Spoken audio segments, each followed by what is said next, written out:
Hello dear friend, good evening, Radhe Radhe. Sukh Shreshth academy में आप सभी का स्वागत है। कैसे हैं आप? आई होप आप सब अच्छे होंगे और आपकी तैयारी काफ़ी बेहतर चल रही होगी। तो फटाफट क्लास से जुड़ जाएंगे, फटाफट क्लास से जुड़ेंगे और कंफर्म करेंगे ऑडियो वीडियो क्लियर है, वॉइस क्लियर आ रही है, कंफर्म करेंगे और सेशन शेयर कर देंगे अपने दोस्तों में, साथियों में। सेशन को शेयर कर दें ज़्यादा से ज़्यादा और क्लास से फटाफट जुड़ जाएं जैसे क्लास को स्टार्ट किया जाए।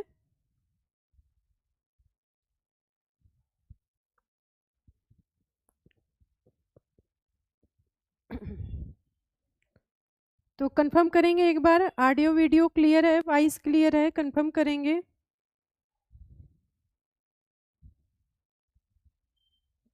Just minute.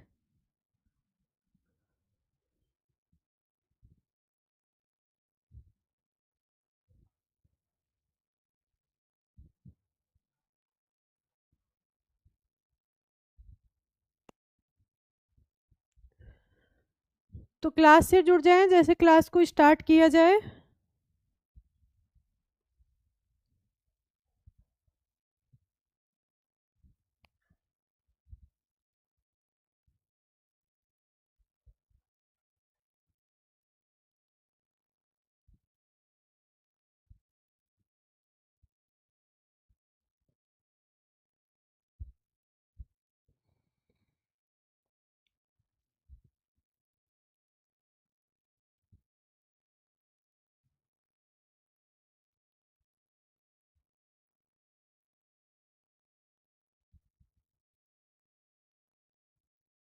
तो स्टार्ट करते हैं। क्वेश्चन नंबर 373 से स्टार्ट करते हैं। और आज जो है संसद का जो है पार्ट 2 है, ठीक है। पार्ट 2 आज हम सॉल्व करेंगे। फर्स्ट पार्ट पहले हो चुका है कल की क्लास में। विनय नमस्ते, कैसे हैं? तो स्टार्ट करते हैं क्लास को, ठीक है। क्वेश्चन नंबर 373, लोकसभा अध्यक्ष को उसके कार्यकाल की समाप्ति के पूर्व पद से हटाया जा सकता है। कैसे हटाया जा सकता है देखेंगे। प्रधानमंत्री की संस्तुति पर राष्ट्रपति द्वारा, ठीक है, राष्ट्रपति द्वारा, यदि लोकसभा इस आशय का प्रस्ताव पारित कर दे, यदि लोकसभा और प्रधानमंत्री इस प्रकार का निर्णय ले ले, यदि संसद के दोनों सदन इस आशय का प्रस्ताव पारित करें, ठीक है। तो लोकसभा अध्यक्ष को किस प्रकार से हटाया जा सकता है? लोकसभा अध्यक्ष को लोकसभा में, ठीक है, लोकसभा अध्यक्ष को हटाने के लिए क्या करना होगा कि लोकसभा के जो तत्कालीन सदस्य होते हैं, लोकसभा के तत्कालीन सदस्य के बहुमत से इसे हटाया जा सकता है। अध्यक्ष को हटाने के लिए क्या प्रक्रिया होगी? किस अनुच्छेद में? अनुच्छेद 94, अनुच्छेद 94 क्लॉज ग में क्या कहा गया है कि लोकसभा अध्यक्ष को हटाने की क्या प्रक्रिया होगी कि लोकसभा के तत्कालीन सदस्य के बहुमत से लोकसभा अध्यक्ष को हटाया जा सकता है। पर इसकी ऐसा कोई भी प्रस्ताव, ऐसा कोई संकल्प लाने से पूर्व इसकी सूचना लोकसभा अध्यक्ष को कम से कम 14 दिन पूर्व देनी होगी। अगर ऐसा कोई भी संकल्प है जिससे अध्यक्ष को हटाना है, ऐसे संकल्प की सूचना कम से कम 14 दिन पूर्व लोकसभा अध्यक्ष को देनी होगी और तब इसके बाद ऐसे प्रस्ताव को लोकसभा के समक्ष प्रस्तुत किया जाएगा।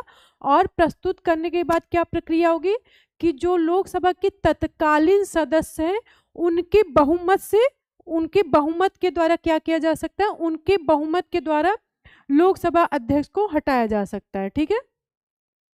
तो पूछा जाए कि कैसे हटाएंगे? लोकसभा के तत्कालीन सदस्य के बहुमत से जो है लोकसभा अध्यक्ष को हटाया जा सकता है। तो क्वेश्चन नंबर 37 का क्या हो जाएगा? बी राइट आंसर होगा। क्लियर है? आगे बढ़े।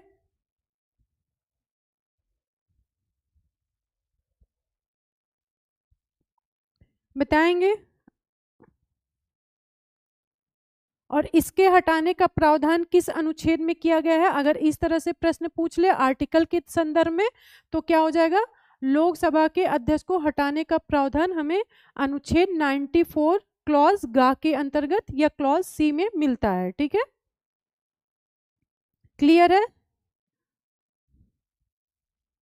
आगे बढ़ेंगे। Question number 374। क्वेश्चन नंबर 374 को देखेंगे। प्रोटेम स्पीकर का कर्तव्य या कार्य क्या होता है? जो प्रोटेम स्पीकर होता है उसका कार्य क्या होता है, उसका कर्तव्य क्या होता है? स्पीकर की अनुपस्थिति में सदन की कार्यवाही का संचालन करना, सदस्यों को शपथ दिलाना, स्थापन रूप से स्पीकर का कार्य करना जब स्पीकर के चुनाव की संभावना ना हो। ठीक है, केवल सदस्यों के चयन प्रमाण पत्रों का चेक करना। यहाँ पर केवल शब्द का प्रयोग हुआ है इसलिए ये गलत हो जाएगा। केवल सदस्यों के चयन और प्रमाण पत्रों को चेक करना। तो जो प्रोटेम स्पीकर का कार्य जो सबसे मुख्य कार्य होता है वो कार्य क्या होता है? इसका मुख्य कार्य क्या होता है? सदस्यों को शपथ दिलाना। जब कभी भी जो है आम चुनाव होता है, आम चुनाव के बाद जब भी लोकसभा का गठन होता है तो उससे पहले उसके सदस्यों का शपथ कौन दिलाता है? Pro tem speaker. तो प्रोटेम स्पीकर क्या होता है? अस्थायी अध्यक्ष होता है। और किसे प्रोटेम स्पीकर किसे बनाया जाता है? तो लोकसभा का जो सबसे वरिष्ठतम सदस्य होता है, जो सबसे सीनियर होता है, उसी को क्या बनाया जाता है? उसी को प्रोटेम स्पीकर बनाया जाता है। और उसका कार्य क्या होता है? जो नए सदस्य चुनकर आए हुए हैं, जो सांसद होते हैं, सांसदों को क्या दिलाना? शपथ दिलाना और प्रमाण, उनके जो प्रमाण पत्र होते हैं उनको चेक करने का कार्य भी प्रोटेम स्पीकर का होता है। लेकिन यहाँ पर ये गलत क्यों? क्योंकि यहाँ पर केवल शब्द लिखा है, तो केवल यहाँ पर नहीं होना चाहिए। केवल प्रमाण पत्र ही नहीं चेक करता बल्कि वो क्या है? शपथ भी दिलाता है। ठीक है, अगर यहाँ पर केवल नहीं होता तो प्रमाण पत्र चेक करने का कार्य भी क्या होता है? प्रोटेम स्पीकर का होता है। ठीक है, तो क्वेश्चन नंबर 374 का बी राइट आंसर होगा। क्लियर है? विनय का आंसर आया है ए नहीं होगा विनय, 374 का बी होगा। आगे बढ़ेंगे नेक्स्ट क्वेश्चन नंबर 375। लोकसभा अध्यक्ष अपने कास्टिंग वोट का प्रयोग केवल करते हैं या कब करते हैं? लोकसभा जो अध्यक्ष होते हैं जिसे कास्टिंग वोट या निर्णायक मत कहते हैं, इसका प्रयोग कब करते हैं? वर्तमान सरकार को बचाने हेतु, संविधान में संशोधन के मामले में, आपातकाल के मामले में, जब वोट बराबर होने के नाते टाई हो जाए। तो कब करते हैं? जब दोनों का वोट क्या हो जाए? मत जो है बराबर हो जाए। तो जब मत बराबर हो जाएगा तो क्या करेंगे? कास्टिंग वोट, जिसे निर्णायक मत कहते हैं, उसका प्रयोग करते हैं। कौन करता है? लोकसभा अध्यक्ष करता है। और इसका प्रावधान किस अनुच्छेद में किया गया है? तो अनुच्छेद 100 क्लॉज 1 में इसका प्रावधान किया गया। ठीक है, लोकसभा के कास्टिंग वोट का प्रावधान हमें किस अनुच्छेद में मिलता है? अनुच्छेद 100 क्लॉज 1 के अंतर्गत। ठीक है, हाँ राइट विनय, वेरी गुड। और एक चीज ध्यान देंगे, कास्टिंग वोट से ही जब बात आ गई है, देखिए जो लोकसभा स्पीकर होता है जब मत बराबर हो जाते हैं तो क्या करता है? निर्णायक मत, मतलब जिसे कास्टिंग वोट कहते हैं, उसका प्रयोग करता है उस दशा में। पर अगर लोकसभा को हटाने का प्रस्ताव लोकसभा अध्यक्ष को हटाने का प्रस्ताव लोकसभा में हो तो क्या वो निर्णायक मत का प्रयोग कर सकता है? जब लोकसभा अध्यक्ष को हटाने का प्रस्ताव संसद में हो तो क्या वो निर्णायक मत का प्रयोग कर सकता है? नहीं कर सकता। तब वो क्या करेगा? प्रथमता मत दे सकता है। इसका मतलब कि वो प्रथम बार मत तो दे सकता है पर निर्णायक मत नहीं दे सकता। कब? जब उसके लोकसभा के अध्यक्ष को हटाने का प्रस्ताव संसद में होगा। ठीक है, तो उस समय वो अपने निर्णायक मत का प्रयोग नहीं कर सकता है। और इसका भी प्रावधान किस जो है आर्टिकल में किया गया है? तो आर्टिकल प्रथमता मत जिसे कहते हैं आर्टिकल 96 क्लॉज 2 में, ठीक है। प्रथमता मत कब देता है? जब उसके हटाने का प्रस्ताव संसद में हो, तब वह कास्टिंग वोट का प्रयोग ना करके कौन से वोट का प्रयोग करेगा? प्रथमता। पहले वो वोट दे सकता है लेकिन निर्णायक नहीं दे सकता। लोकसभा के प्रथम अध्यक्ष कौन थे? लोकसभा के प्रथम अध्यक्ष कौन थे? मावलंकर, हुकुम सिंह, बीडी जत्ती, वीवी गिरी।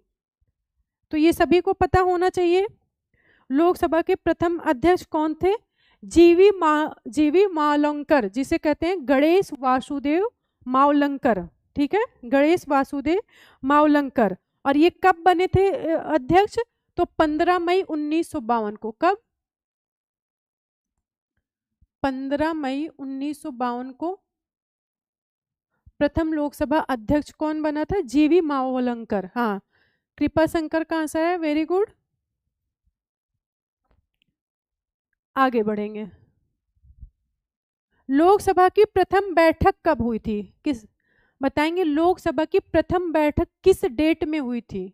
देखते हैं किसका आंसर आता है। प्रथम स्पीकर जिनके विरुद्ध लोकसभा में अविश्वास प्रस्ताव लाया गया था, वो स्पीकर कौन थे? ठीक है, वो प्रथम अध्यक्ष कौन थे जिनके विरुद्ध जो है अविश्वास प्रस्ताव लाया गया था? तो आंसर क्या हो जाएगा? बी आर जाखड़, जीवी मावलंकर, हुकुम सिंह, एस के हेगड़े। तो जो हमारे प्रथम स्पीकर थे कौन थे? जीवी मावलंकर। इन्हीं के खिलाफ क्या लाया गया था? अविश्वास प्रस्ताव लाया गया था, पर वो स्वीकार नहीं किया गया था, ठीक है। लाया गया था, किसके द्वारा लाया गया था? तो जो है ये कब लाया गया था? ये लाया गया था 15 दिसंबर 1954, आई थिंक 1954, 15 दिसंबर 1954 को जेबी कृपलानी, जो विपक्ष के नेता थे, ठीक है, जो विपक्ष के नेता थे जेबी कृपलानी, उनके द्वारा लाया गया था, पर लोकसभा में इसको स्वीकार नहीं किया गया, मतलब अस्वीकार हो गया था, मतलब इनके जो अविश्वास प्रस्ताव था ये पारित नहीं हो पाया था, ठीक है। तो क्वेश्चन नंबर 377 का बी राइट आंसर होगा। क्लियर है सभी को? आगे बढ़े। क्वेश्चन नंबर 378, लोकसभा की प्रथम महिला अध्यक्ष कौन है? आंसर करेंगे विजय लक्ष्मी पंडित, सुचेता कृपलानी, तारकेश्वरी सिन्हा या मीरा कुमार। कौन है? आंसर करेंगे कौन थी? तो आंसर क्या हो जाएगा? मीरा कुमार। मीरा कुमार कब बनी थी ये? 15वीं लोकसभा में। 15वीं लोकसभा की अध्यक्ष कौन थी? मीरा कुमार। कौन थी? मीरा कुमार। और कब इनका चयन हुआ था? तो जून 2009 में। जून 2009 में क्या बनी थी? लोकसभा अध्यक्ष। शर्मा कैसी हैं आप? आज काफी दिन बाद आप आई हैं, कैसी हैं? और आप बता रहे थे शादी आपकी हो गई, मतलब डेट फाइनल हो गई? हाँ, Meera Kumar, very good. Pradyumna good evening, सभी को गुड इवनिंग, ठीक है। अब फटाफट आंसर करेंगे। और आप सब कैसे हैं? तैयारी कैसी चल रही है? सभी का आंसर है हाँ, अमेजिंग का आंसर राइट। शर्मा का 2009। कृपा शंकर, ठीक है, आगे बढ़ते हैं। राइट, कृपा शंकर का भी आंसर सही है, वेरी गुड। क्वेश्चन नंबर 379, यदि उपाध्यक्ष लोकसभा की अध्यक्षता कर रहे हो तो उन्हें एक अधिकार प्राप्त है। उपाध्यक्ष, ध्यान देंगे यहाँ पर उपाध्यक्ष की बात हो रही, अध्यक्ष की बात नहीं है, ठीक है। यदि उपाध्यक्ष लोकसभा की अध्यक्षता कर रहे हो तो उन्हें एक अधिकार है। क्या है? देखेंगे। लोकसभा के विचार विमर्श में भाग ले सकते हैं, ठीक है। सदस्य के रूप में सदन के समक्ष किसी प्रस्ताव पर मतदान कर सकते हैं, ठीक है। मत बराबरी की अवस्था में मतदान कर सकते हैं और अध्यक्ष की अनुपस्थिति में संसद की संयुक्त बैठक की अध्यक्षता करने का अधिकार नहीं रखते हैं। प्रश्न को ध्यान से पढ़ेंगे, ठीक है। यदि लोकसभा उपाध्यक्ष लोकसभा की अध्यक्षता कर रहा हो तो उन्हें एक अधिकार इसमें से कौन सा होगा? सी होगा, ठीक है। मत बराबरी की अवस्था में मतदान कर सकते हैं। जब मत बराबर हो जाए, टाई हो जाए, तो क्या कर सकते हैं? निर्णायक मत दे सकते हैं, जिसे हम क्या कहते हैं? Casting vote. कास्टिंग वोट दे सकते हैं। अब यहाँ पर ध्यान देंगे, देखिए बात किसकी हो रही है? उपाध्यक्ष की, ठीक है। एक आपका क्या होता है? अध्यक्ष होता है, एक आपका उपाध्यक्ष होता है। तो जब अध्यक्ष ना हो तो अध्यक्ष अगर अनुपस्थित होता है तो अध्यक्ष का पद यदि रिक्त होता है तो कौन कार्य करता है? उपाध्यक्ष जो है अध्यक्ष का कार्य करता है। तो यहाँ पर ये जो बता रहा है कि उपाध्यक्ष जो है जब लोकसभा की अध्यक्षता कर रहे हो तो उन्हें क्या अधिकार है? कि मत बराबर होने की अवस्था में मतदान कर सकते हैं। अगर अब इस पर विचार करेंगे, लोकसभा के विचार विमर्श में भाग ले सकते, कब ले सकते हैं? जब वो अध्यक्ष होगा तब नहीं ले सकता, ध्यान देंगे। जब वो अध्यक्ष जो होते हैं वो लोकसभा के विचार विमर्श पर भाग नहीं ले सकते, सदस्य भाग लेते हैं। अध्यक्ष भाग नहीं लेता है, जो विचार विमर्श होते हैं उसमें कौन भाग लेते हैं? सदस्य भाग लेते हैं। लेकिन जब उपाध्यक्ष अध्यक्ष का कार्य करेगा तो वो सदस्य का कार्य नहीं करेगा। तो ये कार्य किसका है? ये कार्य लोकसभा के सदस्य का है, ठीक है, सदस्य का। लेकिन जब उपाध्यक्ष जो होता है अगर वो अध्यक्ष का कार्य नहीं कर रहा है तब तो वो ये कार्य कर सकता है। जिस समय वो अध्यक्ष के पद पर कार्य नहीं कर रहा है तो वो क्या कर सकता है? विचार विमर्श में भाग ले सकता है, ठीक है। सदस्य के रूप में सदन के समक्ष किसी प्रस्ताव पर मतदान कर सकता है। आपको पता है कि अध्यक्ष जो है जब अपने पद पर होता है, मतलब जब पीठासीन अधिकारी होता है तो वो मतदान नहीं करता है। वो मतदान कब करता है? सिर्फ जब जो है टाई होने के कंडीशन में, जब जो है मत बराबर हो जाए उस कंडीशन में मतदान करता है। तो मतदान कौन करता है? सदस्य करते हैं। लेकिन जब उपाध्यक्ष जो होता है जब वो सदस्य के रूप में कब कार्य करेगा? जब वो उपाध्यक्ष के रूप में होगा। तो यहाँ पर सदन के समक्ष किसी प्रस्ताव पर मतदान कर सकते हैं कौन? उपाध्यक्ष। पर जब अध्यक्ष के रूप में होगा तब नहीं कर सकता, ध्यान देंगे। और अध्यक्ष की उपस्थिति में संसद की संयुक्त बैठक की अध्यक्षता करने का अधिकार नहीं रखता है। आपको पता है कि जब आर्टिकल 108 के तहत संयुक्त बैठक की जाती है तो उसकी अध्यक्षता करने का अधिकार होता है लोकसभा अध्यक्ष का। और अगर वो उपस्थित ना हो तो उस पर कौन कार्य करता है? फिर लोकसभा का उपाध्यक्ष कार्य करता है, ठीक है। फिर लोकसभा के उपाध्यक्ष जो है संयुक्त बैठक की अध्यक्षता करता है। और अगर उपाध्यक्ष भी ना हो तो उसकी अध्यक्षता कौन करेगा? तब राज्यसभा के उपसभापति करेंगे। राज्यसभा के उपसभापति, ध्यान दीजिएगा, राज्यसभा के सभापति नहीं करेंगे। सभापति क्यों नहीं करेंगे? क्योंकि जो सभापति होता है राज्यसभा का वो कौन होता है? उपराष्ट्रपति होता है। और उपराष्ट्रपति जो है संसद का सदस्य नहीं होता है। इस वजह से उपराष्ट्रपति जो है कभी भी संयुक्त बैठक की अध्यक्षता नहीं करता है। कौन करता है? राज्यसभा का उपसभापति। तो यहाँ पर ए भी आपका गलत है, ठीक है। और ध्यान देंगे उपाध्यक्ष के ये तीनों कार्य है। जब उपाध्यक्ष के रूप में कार्य करेगा तो ये तीनों कार्य कर सकता है, ए बी डी तीनों करेगा। लेकिन जब अध्यक्ष के रूप में कार्य करेगा तब ये कार्य नहीं करेगा। तो क्लियर है सभी को? सी इसका राइट आंसर होगा। हाँ, वेरी गुड, क्लियर हो रहा है सभी को? ओके शतमा, आप जो है ना आप अपना नंबर देना, ऐसे नहीं, पब्लिकली नहीं, ठीक है। आपको हम आप क्लास में आना, फिर कभी आपको संस्थान के नंबर पे फ़ोन करना, ठीक है। तो हम आपको आपकी शादी में ज़रूर आएंगे, ठीक है। आगे बढ़ते हैं। Next question number 380। निम्नलिखित में से कौन प्रथम जनजाति लोकसभा अध्यक्ष थे?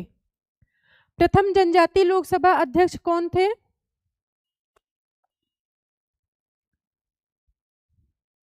प्रथम जनजाति लोकसभा अध्यक्ष थे पीए संगमा। कौन थे? पीए संगमा, ठीक है। क्वेश्चन नंबर 380 का राइट आंसर क्या होगा? डी राइट आंसर होगा। हाँ, आगे बढ़ेंगे। नेक्स्ट क्वेश्चन नंबर 381, लोकसभा का सचिवालय सीधे नियंत्रित होता है किसके द्वारा? जो लोकसभा का सचिवालय होता है ये सीधे किसके द्वारा नियंत्रित होता है? आंसर करेंगे तो किसके द्वारा? लोकसभा के अध्यक्ष के द्वारा। किसके द्वारा होता है? लोकसभा के अध्यक्ष के द्वारा। Okay, thank you. ठीक है, किसके द्वारा होता है? लोकसभा का जो सचिवालय होता है उससे कौन उसका नियंत्रण करता है? लोकसभा अध्यक्ष करता है। ठीक है, आगे बढ़ेंगे। नेक्स्ट क्वेश्चन, क्वेश्चन नंबर 382, संसद के सचिवालय में पदों के संदर्भ में निम्न में से कौन सा कथन सही है? ठीक है, 382, संसद के प्रत्येक सदन में सचिवालय के लिए सम्मिलित पदों को सृजित किया जा सकता है। ठीक है, फिर संसद को अपने किसी भी सदन के सचिवालय स्टाफ की सेवा शर्तों को विनियमित करने का अधिकार होता है। तो संसद के प्रत्येक सदन के लिए सचिवालय के लिए सम्मिलित पदों को सृजित किया जा सकता है, ये आपका कथन सही है। ठीक है, और संसद को अपने किसी भी सदन के लिए सचिवालय स्टाफ की सेवा शर्तों को विनियमन करने का अधिकार किसके पास होता है? संसद के पास होता है। तो दोनों आपका सही है, तो इसका राइट आंसर क्या हो जाएगा? डी। डी इसका राइट आंसर होगा। ठीक है, डी क्या होगा? इसका राइट आंसर होगा। हाँ, शर्मा का आंसर आया है, कृपा शंकर का आंसर है, वेरी गुड।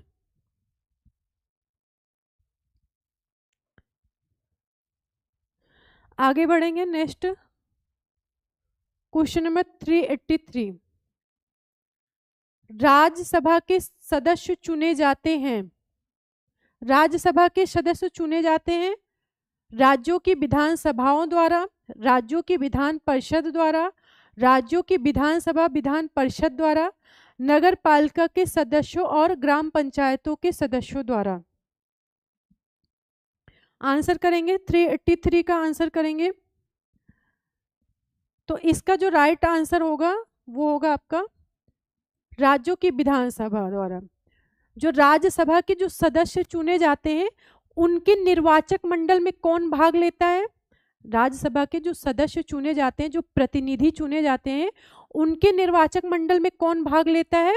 तो राज्यों की विधानसभाओं के सदस्य, जो राज्य विधानसभा के निर्वाचित सदस्य होते हैं वो किस में भाग लेते हैं? वो राज्यसभा के सदस्य चुनने में भाग लेते हैं। ठीक है, तो राज्य विधानसभा के निर्वाचित सदस्य भाग लेते हैं राज्यसभा के सदस्य चुनने के लिए, उनका निर्वाचन के लिए। ठीक है, क्वेश्चन नंबर 383 का ए राइट आंसर होगा। क्लियर है?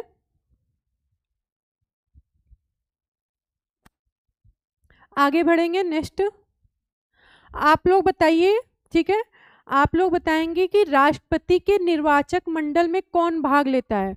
और राज्यसभा का जो निर्वाचन होता है, जो राज्यसभा के सदस्य चुने जाते हैं उनका निर्वाचन उसी प्रक्रिया द्वारा होता है जैसे राष्ट्रपति और उपराष्ट्रपति का होता है। तो उपराष्ट्रपति और उपराष्ट्रपति की निर्वाचन की क्या रीति है? तो राष्ट्रपति और उपराष्ट्रपति की जो निर्वाचन की रीत होती है वो अनुपातिक प्रतिनिधित्व पद्धति एकल संक्रमणी प्रणाली द्वारा, एकल संक्रमणी मत द्वारा होता है। ठीक है, तो सेम उसी पद्धति को इसमें भी अपनाया जाता है, क्योंकि जैसे राष्ट्रपति का जो चुनाव होता है वो भी क्या होता है? अप्रत्यक्ष होता है। इसी तरीके से जो राज्यसभा के सदस्य चुने जाते हैं उनका भी निर्वाचन क्या होता है? अप्रत्यक्ष होता है। ठीक है, राष्ट्रपति के निर्वाचक मंडल में कौन कौन भाग लेता है बताएंगे? राष्ट्रपति के निर्वाचक मंडल में संसद के दोनों सदन के, ठीक है, संसद के दोनों सदन के निर्वाचित सदस्य, इलेक्टेड मेंबर, दोनों सदन मतलब राज्यसभा लोकसभा, फिर राज्य की विधानसभाओं के निर्वाचित सदस्य, जो विधानसभा होते हैं उनके निर्वाचित सदस्य, और इसके अलावा फिर आपके दिल्ली और पुदुचेरी और अब वर्तमान में जम्मू कश्मीर के निर्वाचित सदस्य किसके निर्वाचन में भाग लेते हैं?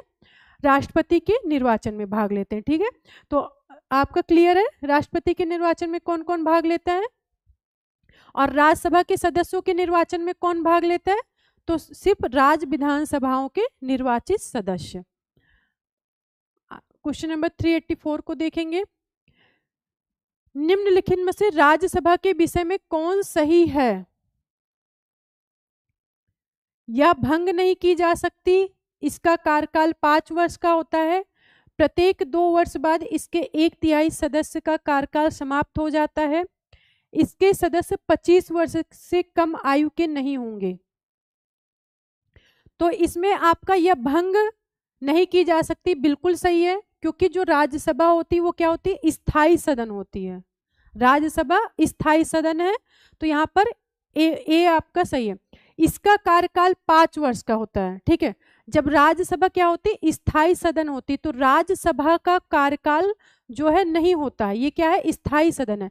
राज्यसभा के जो सदस्य होते हैं उनका कार्यकाल होता है, जो राज्यसभा में सदस्य होते हैं उनका कार्यकाल होता है, और कितने वर्ष का होता है? 6 वर्ष का।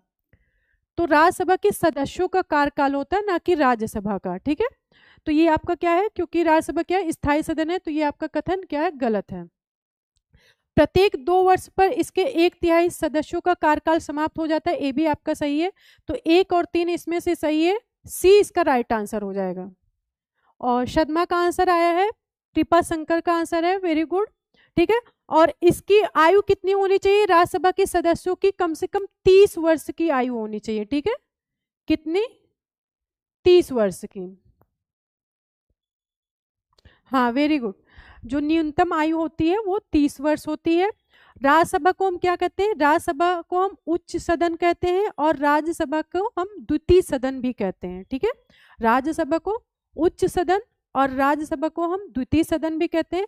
इसके जो सदस्य होते हैं कम से कम 30 वर्ष के होने चाहिए, और इसके सदस्यों का जो कार्यकाल होता है वो प्रत्येक 2 वर्ष पर 1/3 सदस्य क्या होते हैं? 1/3 सदस्य जो है सेवा निवृत्त हो जाते हैं, मतलब रिटायर्ड हो जाते हैं। आगे बढ़ेंगे, next question, question number 385। Rajya Sabha से संबंधित निम्नलिखित कथनों में से कौन सा एक सही है? तो सही कथन देखेंगे। राज्यसभा का विघटन नहीं होता है, तो बिल्कुल सही है, ये आपका कथन बिल्कुल सही है, और यही हम आंसर होगा, ए इसका राइट आंसर होगा, क्योंकि राज्यसभा का विघटन नहीं होता है। बाकी अब हमें देखने की जरूरत नहीं, क्योंकि हमें क्या मिल गया? आंसर मिल गया है। आगे बढ़ेंगे, नेक्स्ट क्वेश्चन नंबर 386। राष्ट्रपति मनोनीत कर सकता है। राष्ट्रपति राज्यसभा के कितने सदस्य को मनोनीत करता है? हाँ राइट, वेरी वेरी, हाँ राइट कृपा शंकर। हाँ, जो है आर्टिकल 80 में राज्यसभा का उल्लेख मिलता है, और 81 में जो है, 81 में क्या है? आपकी लोकसभा है, लोकसभा। और 79 में क्या है? 79 में क्या है? संघ या केंद्र की एक संसद होगी। आर्टिकल 79 में क्या है? संसद है, तो संसद किसे कहेंगे? संघ या केंद्र की एक क्या होगी? एक संसद होगी, जो राष्ट्रपति, राज्यसभा और लोकसभा से मिलकर बनेगी, ठीक है। तो कितने सदस्य को मनोनीत करता है? 12 सदस्यों को मनोनीत करता है, और वो किस क्षेत्र से होते हैं? जो ये राष्ट्रपति मनोनीत करते हैं वो किस क्षेत्र से होते हैं? तो ध्यान देंगे, साहित्य, कला, विज्ञान, समाज सेवा, ठीक है। समाज सेवा से सदस्य, ये 12 सदस्य मनोनीत किए जाते हैं। अच्छा, बताएंगे कि वर्तमान में राज्यसभा के अधिकतम कितने सदस्य हो सकते हैं? राज्यसभा में वर्तमान में अधिकतम कितने सदस्य हो सकते हैं, या कितनी अधिकतम कितनी सीटें हो सकती है राज्यसभा में? आंसर करेंगे। Question number 387।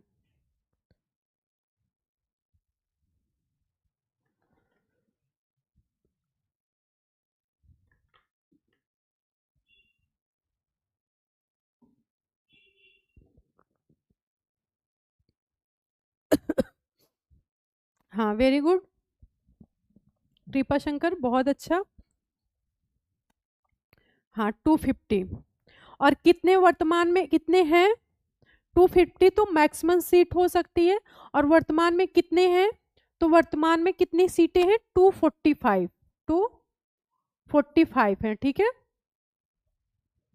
जिसमें से आपके क्या है? 238। अच्छा ये मैं सॉरी 233 आपके किससे हैं? राज्य। 233 में आपके राज्य और प्लस यूटी शॉर्ट में लिख दे रहे हैं इस आते हैं। और 12 सदस्य कहाँ से होते हैं? 12 सदस्य आपके मनोनीत वाले होते हैं, ठीक है, जो मनोनीत किए जाते हैं। राज्यसभा के चुनाव के लिए न्यूनतम आयु कितनी होनी चाहिए? तो हम लोगों ने देख लिया 30 वर्ष। हाँ 245। हाँ वेरी गुड।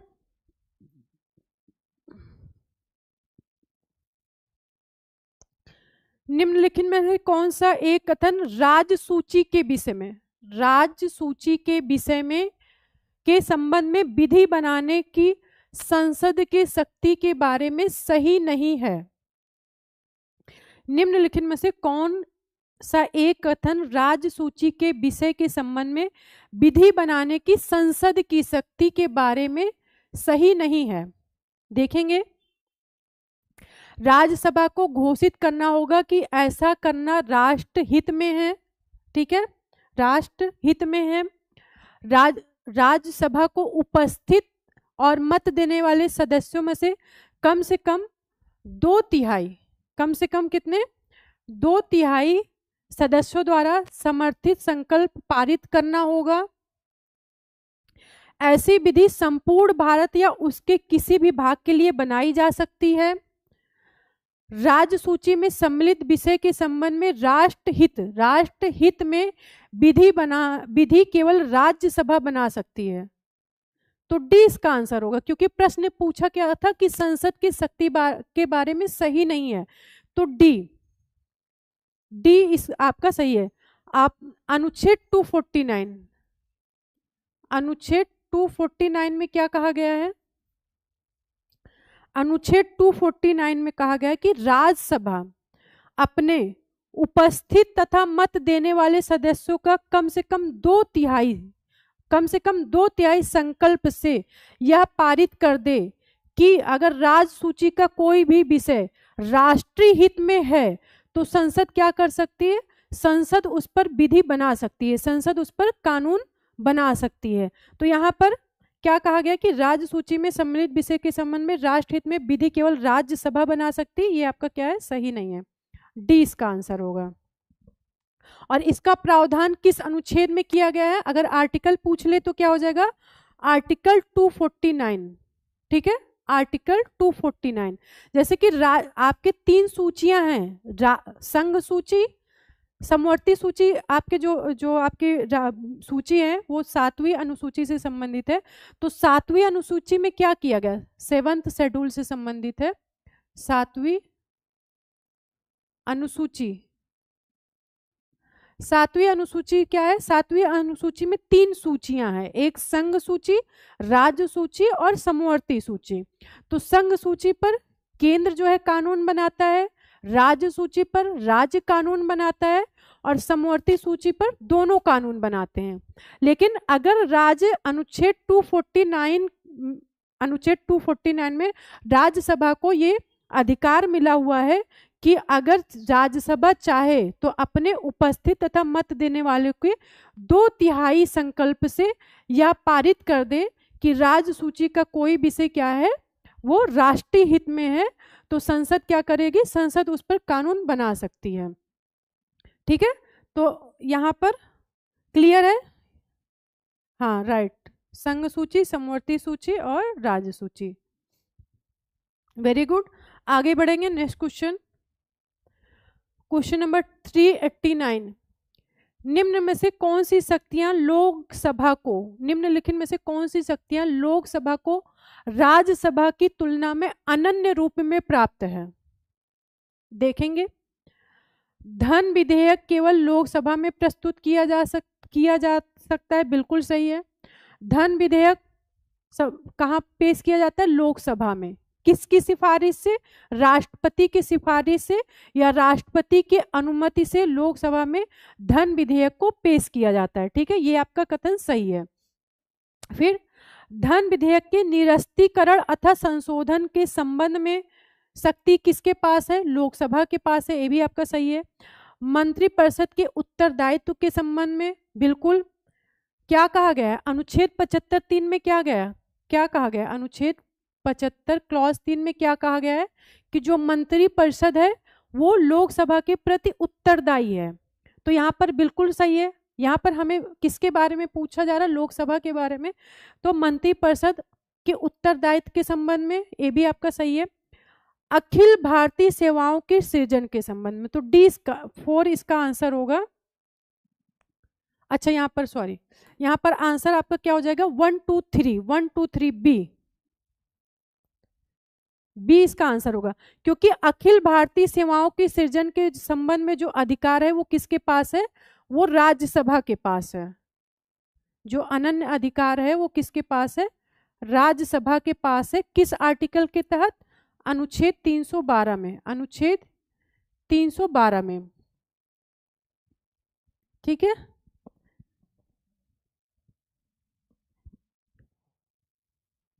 वर्तमान में कितने कितने विषय हैं? ठीक है, 100 संघ सूची में है और लगभग आपके 66, थोड़ा सा कंफ्यूजन है, कल आपको बता देंगे। ठीक है, थोड़ा सा कंफ्यूजन है। 166 और थोड़ा सा कंफ्यूज हो रहे हैं, इसको कल बता देंगे। ठीक है, क्योंकि माइंड ये है और गलत नहीं बता सकते ना, कल आपको बता देंगे तीनों सूची में कितने विषय हैं, या अभी क्लास के एंड में बता देंगे। ठीक है, क्लास के एंड में आपको बता देंगे। क्वेश्चन नंबर 390, निम्नलिखित में से किसके संबंध में राज्यसभा को अनन्य अधिकार है? राष्ट्रपति को अपदस्थ करने हेतु कार्यवाही प्रारंभ करना, सर्वोच्च न्यायालय के न्यायाधीश को अपदस्थ करने हेतु कार्यवाही करना। ठीक है, एक नई अखिल भारतीय सेवाओं के सृजन हेतु संस्तुति करना, उपयुक्त में से कोई नहीं। तो राज्यसभा के पास अनन्य अधिकार किसके संदर्भ में है? एक नई अखिल भारतीय सेवाओं के सृजन के संदर्भ में, क्योंकि इन दोनों में तो लोकसभा और राज्यसभा दोनों जो है बराबर की स्थिति होती है। अगर राष्ट्रपति को जो है हटाना है तो लोकसभा में भी उसका प्रस्ताव लाया जा सकता है और राज्यसभा में, तो इसमें दोनों ही उतने ही शक्ति, दोनों की शक्ति बराबर है। किसमें? राष्ट्रपति को हटाने में या सर्वोच्च न्यायालय के न्यायाधीश को हटाने में, दोनों की शक्ति क्या है? बराबर है। तो यहाँ पर क्या हो जाएगा? सी इसका राइट आंसर हो जाएगा। ठीक है, क्लियर है?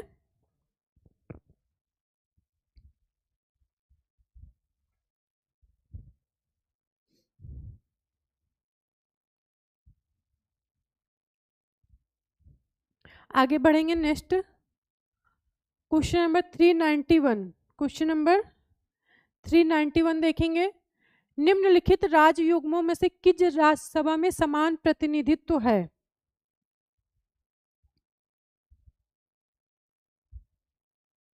आंसर करेंगे। इसमें थोड़ा सा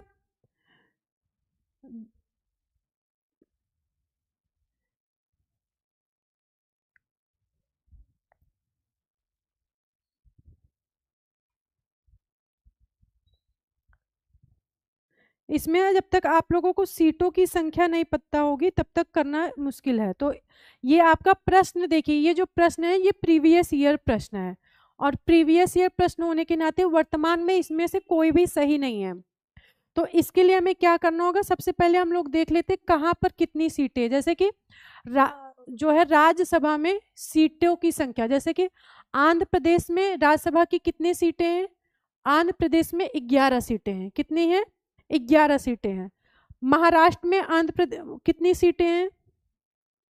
महाराष्ट्र में राज्यसभा की कितनी सीटें हैं? तो महाराष्ट्र में राज्यसभा की जो आपकी सीटें हैं वो उनकी संख्या कितनी है? 19। सीटों की संख्या याद करनी होगी। ठीक है, यहाँ पर कोई भी आपको रियायत नहीं है, यहाँ पर याद करनी होगी। फिर यहाँ पर 11, और तमिलनाडु की कितनी है? तमिलनाडु की कितनी है? तमिलनाडु की 18 है, तमिलनाडु की कितनी है? 18 है। गुजरात की कितनी है? गुजरात की, तो गुजरात की आपकी हो जाएगी 11। राजस्थान, राजस्थान का हो जाएगा आपका 10। महाराष्ट्र का हम लोगों ने देखा 19 और तमिलनाडु का कितना हो जाएगा? 18। अब इसमें क्या पूछ रहा है कि निम्नलिखित राज्ययुग्मों में से किस राज्यसभा के समान प्रतिनिधित्व प्राप्त है, मतलब कि दोनों में समान है। तो कहीं भी समान नहीं हो रहे हैं, क्योंकि ये प्रीवियस ईयर क्वेश्चन है, जब ये पूछा गया था तब उस समय समान थे, क्योंकि उस समय क्या हुआ था, राज्य पुनर्गठन नहीं हुआ था, तो उस कंडीशन में बराबर थे। अभी जो है उस समय क्या हुआ था, आंध्र प्रदेश जो है तेलंगाना से अलग नहीं था। उस समय क्या था, जो आपका आंध्र प्रदेश है वो तेलंगाना से अलग नहीं हुआ था। अगर जब आंध्र प्रदेश तेलंगाना से अलग नहीं था तो कितनी सीटें थी? 18। क्योंकि तेलंगाना की कितनी सीटें हैं राज्यसभा में? तेलंगाना की राज्यसभा में कितनी सीटें हैं? 7। ठीक है, तो 11 और 7 कितना हो गया? 8। अगर उस समय के हिसाब से देखें तो उस समय के हिसाब से, अगर अभी तो जब से जो है 2014 में क्या हुआ था, 2014 में आंध्र प्रदेश और तेलंगाना अलग अलग राज्य हो गए। ठीक है, तो उनमें सीटों में भी अलग अलग बंटवारा हो गया। तो अब तेलंगाना में 7 है और आंध्र प्रदेश में 11। लेकिन जिस समय ये प्रश्न पूछा गया था उस समय के हिसाब से ये कितना हो जाएगा? 20 का आंसर होगा, क्योंकि उस समय क्या था, आंध्र प्रदेश अलग नहीं हुआ था। ठीक है, तेलंगाना अलग नहीं हुआ था, तो आंध्र प्रदेश और तमिलनाडु की एक बराबर सीट थी। ठीक है, हाँ, उत्तर प्रदेश की 31 है। तो ये सीटों की संख्या आप जो है आप लोगों को याद करनी पड़ेगी। यहाँ पर जो प्रश्न में था, जैसे कि बता दिया गया कि अगर उस समय के प्रश्न के अकॉर्डिंग देखें, जब तेलंगाना अलग नहीं हुआ था, तो हमारा बी आंसर होगा। लेकिन वर्तमान के अकॉर्डिंग इसमें से कोई भी आंसर सही नहीं है। अगर हम वर्तमान संदर्भ में देखें तो कोई भी आंसर सही नहीं है। तो क्लियर हो गया ना, समझ में आ गया ना इसका जो है, क्योंकि सीटों की संख्या आपको इसलिए याद करनी होगी क्योंकि एग्जाम में आ जाएगा, फैक्चुअल बहुत ज़्यादा होता है, तो इसलिए आप लोग 2-3 बार रिवाइज करेंगे, प्रैक्टिस करेंगे तो याद हो जाएगा, कोई बड़ी बात नहीं है। ठीक है, आगे बढ़ेंगे। Next question number 392। ये भी आपका प्रश्न उसी तरीके से, राज्यसभा में उत्तर प्रदेश को आवंटित स्थान निम्न में से किन राज्यों को आवंटित स्थानों का योग है। अब यहाँ पर जैसे हम लोगों ने देखा कि अभी आंध्र प्रदेश की में कितनी सीटें थी? 11 थी। मध्य प्रदेश में कितनी सीटें हैं? मध्य प्रदेश में, तो मध्य प्रदेश में क्या है?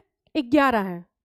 और यहाँ पर पूछ किसका रहा है? उत्तर प्रदेश का। तो हमें उत्तर प्रदेश के संदर्भ में देखना होगा, उत्तर प्रदेश को आवंटित स्थानों और निम्न से किस राज्य को आवंटित स्थानों का योग है। तो 11 और 11 कितना हो जाएगा? 22 हो जाएगा। ठीक है, तो ये तो होगा नहीं। ठीक है, आंध्र प्रदेश फिर आपका 11 वर्तमान के संदर्भ में देखें।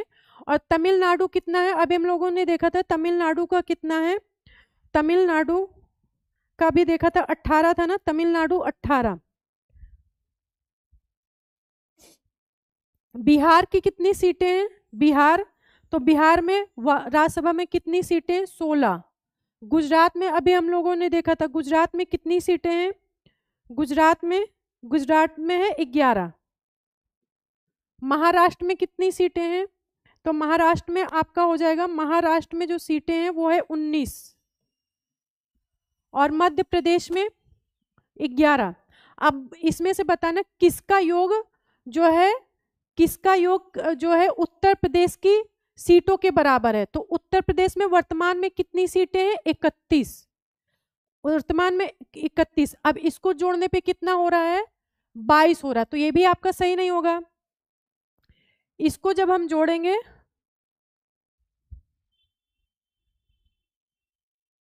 यहां भी आपका क्या हो, 29 हो रहा है। यहां पर कितनी हो रही है? 7। आप लोग भी काउंट करिएगा। ठीक है, 617 और यहाँ पर 2 और यहाँ पर हो जाएगा आपका 30। ठीक है, तो इनमें से कोई भी सही नहीं होगा। हाँ, ये सीटें याद, लोकसभा की भी याद करनी पड़ेगी, राज्यसभा की जब अभी आप एग्जाम देने जाएंगे उसके कुछ समय पहले सीटें याद कर लीजिएगा, यहाँ से प्रश्न आते हैं, ठीक है। अब यहाँ पर देखिए, जब ये प्रश्न आपका प्रीवियस ईयर क्वेश्चन है, तो अगर हम प्रीवियस ईयर क्वेश्चन के अकॉर्डिंग देखेंगे, तो जब उत्तर प्रदेश से उत्तराखंड अलग नहीं हुआ था, उत्तराखंड कब अलग हुआ? 2000 में। जब उत्तर प्रदेश से उत्तराखंड अलग नहीं हुआ था, तो उत्तर प्रदेश की कितनी सीटें थे? 34। कितने सीटें थी? 34। तो इसलिए ना अभी वर्तमान में इसमें से कोई भी विकल्प सही नहीं होगा, ठीक है। अभी वर्तमान में क्या होगा, क्योंकि यहाँ पर 22 आ रहा है, यहाँ 29 आ रहा है, यहाँ पे 27, यहाँ 30, तो कोई भी विकल्प सही नहीं है। तो इसको जो प्रश्न करने का ध्येय इतना है, ये प्रश्न हल करना नहीं है, इसको इस प्रश्न को यहाँ पर लाने का ध्येय ये है कि आप लोगों को सीटें याद करनी पड़ेगी, ठीक है। सीटें आप लोगों को याद करनी पड़ेगी, कोई भी ऑप्शन नहीं है इसके अलावा। आगे बढ़ेंगे तो इनमें कोई भी आपका विकल्प सही नहीं है। आगे बढ़ेंगे, नेक्स्ट क्वेश्चन, क्वेश्चन नंबर 393। सूची 1 सूची 2 से सुमेलित कीजिए तथा सूची के नीचे दिए गए कूट से सही उत्तर का चयन कीजिए। तो कूट वाले प्रश्न है आपके। प्रहलाद, गुड इवनिंग, कैसे हैं?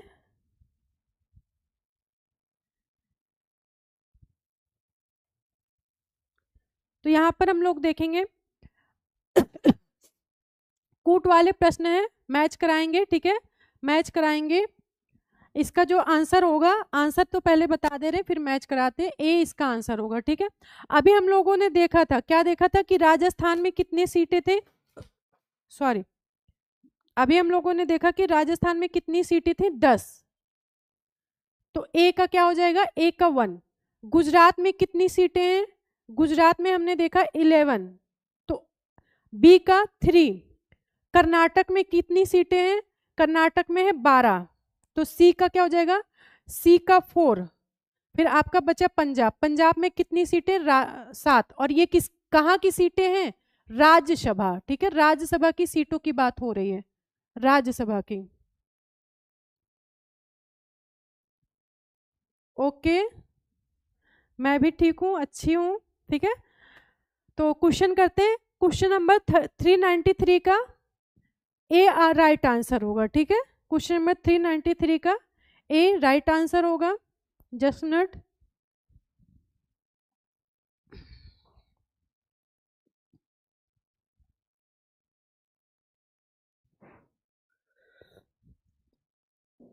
आएंगे नेक्स्ट क्वेश्चन, क्वेश्चन नंबर 394। अब क्वेश्चन नंबर 394 को देखेंगे, फिर आपका वही प्रश्न है, ठीक है, सुमेलन वाले प्रश्न है राज्यसभा में जो सीटों की संख्या है। तो अभी हम लोगों ने देखा था कि गुजरात में कितनी सीटें थी? गुजरात में 11, तो ए का क्या हो जाएगा? ए का 2 होगा। कर्नाटक में अभी हम लोगों ने देखा कितनी सीटें हैं? 12, तो बी का क्या हो जाएगा? बी का 3, बी का 3। केरल में 9 सीटें, केरल में, तो सी का 1। और ओडिशा में कितनी सीटें हैं? ओडिशा में आपकी 10 सीटें हैं, तो यहाँ पर डी का 4 हो जाएगा, 2 3 1 4, 2 3 1 4, सी इसका आंसर होगा, 2 3 1 4।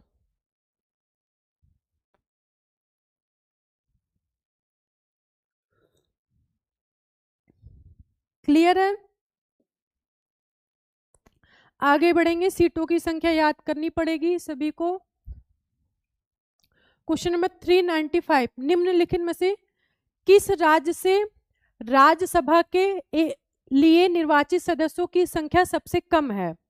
अब देखिए, यहाँ भी आपको जब सीटों की संख्या पता होगी तभी आप इसका आंसर कर पाएंगे, ठीक है। जब सीटों की संख्या पता होगी तभी इसका आंसर आप लोग कर पाएंगे। तो अब हमें यहाँ पर देखेंगे, ठीक है, अब हम यहाँ पर सबका पहले देखेंगे कि किसकी कितनी सीटें हैं। जस्ट मिनट,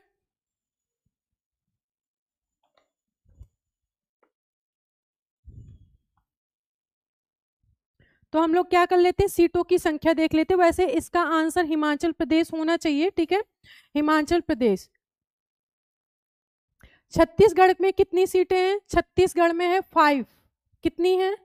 छत्तीसगढ़ में है 5। हिमाचल प्रदेश में कितनी है? 3 है। झारखंड में कितनी सीटें हैं? झारखंड में 6। और जम्मू कश्मीर में कितनी सीटें हैं राज्यसभा में? 4। तो सबसे कम यहाँ पर पूछा है, सबसे कम राज्यसभा में सीटें कहाँ पर है? हिमाचल प्रदेश। इसका आंसर होगा बी, इसका आंसर होगा।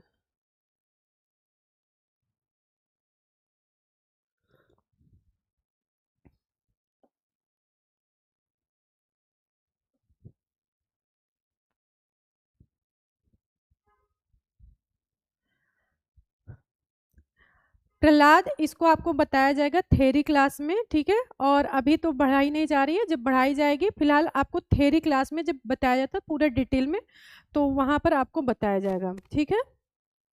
अभी हम लोग क्या कर लेते हैं, क्वेश्चन को सॉल्व कर लेते हैं। क्वेश्चन नंबर 396, संघीय क्षेत्रों को प्रतिनिधित्व प्राप्त है लोकसभा में, राज्यसभा में, संसद के दोनों सदनों में उपयुक्त में से कोई नहीं। संघीय क्षेत्र मतलब केंद्र शासित प्रदेश, जिसे हम यूनियन टेरिटरी कहते हैं। तो उनको जो है प्रतिनिधित्व कहाँ कहाँ प्राप्त है? लोकसभा में, राज्यसभा में, या दोनों में? तो दोनों में। लोकसभा में कितनी केंद्र शासित प्रदेश को सीटें अलॉटेड है? मैक्सिमम 20। लोकसभा में जो केंद्र शासित प्रदेश की सीटें कितनी होती है? मैक्सिमम 20 होती है। लेकिन वर्तमान में कितनी सीटें हैं यूटी से? लोकसभा में वर्तमान में यूटी से कितनी सीटें? 19। कितनी सीटें हैं? 19। और राज्यसभा में कितनी सीटें हैं? राज्यसभा में केंद्र शासित प्रदेश से कितनी सीटें हैं? 8 सीटें। कितनी? 8।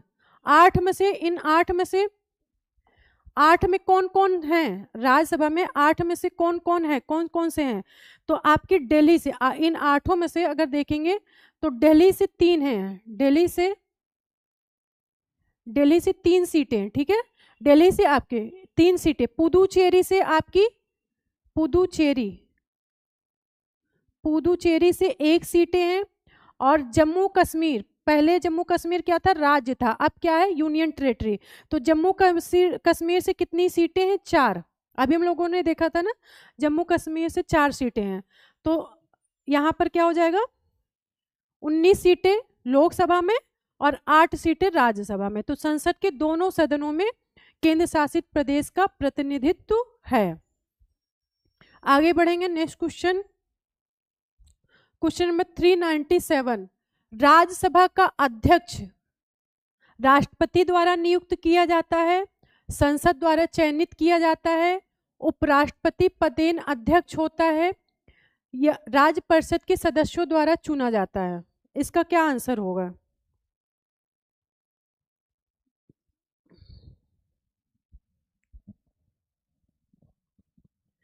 तो उपराष्ट्रपति पदेन अध्यक्ष होता है, ठीक है। उपराष्ट्रपति क्या होता है? उपराष्ट्रपति जो है पदेन अध्यक्ष होता है। जो राज्यसभा का अध्यक्ष होता है, जिसे हम सभापति कहते हैं, वो कौन होता है? उपराष्ट्रपति होता है। और उपराष्ट्रपति क्या होता है? राज्यसभा का पदेन सभापति होता है। पदेन सभापति का मतलब क्या होता है? जो किसी पद पर होने के नाते किसी अतिरिक्त पद पर कार्य करता है, उसे हम कहते हैं पदेन। उसे हम क्या कहते हैं? पदेन। तो जो उपराष्ट्रपति क्या होता है? राज्यसभा का पदेन अध्यक्ष होता है। और इसका प्रावधान किस अनुच्छेद में किया गया है? तो अनुच्छेद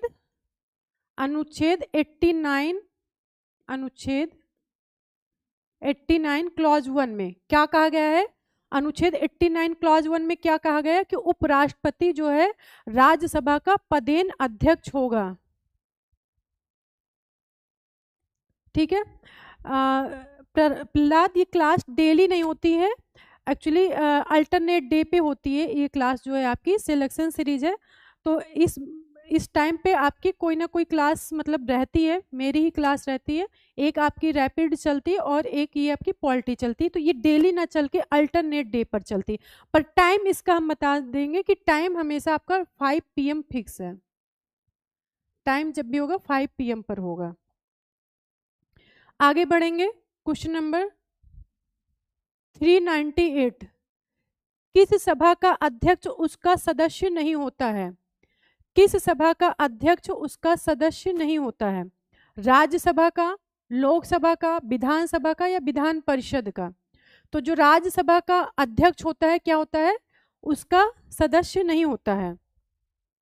अगर आप देखेंगे लोकसभा के संदर्भ में, तो जो लोकसभा का अध्यक्ष होता है और उपाध्यक्ष होता है वो लोकसभा के सदस्य होते हैं। लोकसभा के सदस्यों में से ही क्या किया जाता है, अध्यक्ष और उपाध्यक्ष को चुना जाता है। पर जो आपका राज्यसभा का अध्यक्ष होता है, जिसे हम सभापति कहते हैं, वो राज्यसभा का सदस्य नहीं होता है, वो क्या होता है, उपराष्ट्रपति होता है। और उपराष्ट्रपति क्या होता है, राज्यसभा का सदस्य नहीं होता है। उपराष्ट्रपति जैसे बताया गया ना कि वो पदेन अध्यक्ष होता है, तो उपराष्ट्रपति पद पर जो भी कार्य करेगा वो क्या होगा, वो राज्यसभा का अध्यक्ष होगा। तो वही यहाँ पर प्रश्न था कि किस सभा का अध्यक्ष उसका सदस्य नहीं होता है, राज्यसभा का। आगे बढ़ेंगे, नेक्स्ट क्वेश्चन नंबर 399 और आज का ये लास्ट प्रश्न है। राज्यसभा का सर्वप्रथम गठन किस वर्ष हुआ था? राज्यसभा का गठन सर्वप्रथम किस वर्ष हुआ था? 1952 में। कब हुआ था राज्यसभा का गठन, कब हुआ था? 1952 में हुआ था। ठीक है, यहाँ पर दो चीज देखेंगे। यहाँ पर पूछा क्या गया, दो प्रश्न बनते हैं, एक होता है गठन, एक होता है बैठक। गठन अलग है, बैठक अलग है। अगर राज्यसभा के गठन की बात पूछेंगे तो राज्यसभा का गठन कब हुआ था? राज्यसभा का गठन हुआ था 3 अप्रैल 1952 को। 1952 को ये राज्यसभा का गठन हुआ था। और बैठक कब हुआ था? अगर पूछे राज्यसभा की प्रथम बैठक कब हुई थी, प्रथम बैठक, तो बैठक कब हुई थी? बैठक आपकी हुई थी जो है 13 मई 1952 को, 13 मई 1952 को। और इसी डेट पर लोकसभा की भी प्रथम बैठक हुई थी। लोकसभा की प्रथम बैठक 13 मई 1952 को और राज्यसभा की प्रथम बैठक भी 13 मई 1952 को हुई थी। ठीक है, पर गठन की बात आएगी तो गठन कब हुआ था राज्यसभा का? 3 अप्रैल 1952 का। वर्ष दोनों में सेम है, डेट अलग अलग है। क्लियर है? तो आज यहीं पर क्लास एंड होगी। एक बार आप नाम को लेकर देख लेते हैं कि लोकसभा को किन किन नामों से बुलाते हैं। लोकसभा को निम्न सदन, प्रथम सदन, और लोकसभा को क्या बोलते हैं, लोकप्रिय सदन भी कहते हैं। और राज्यसभा को उच्च सदन, द्वितीय सदन कहते हैं।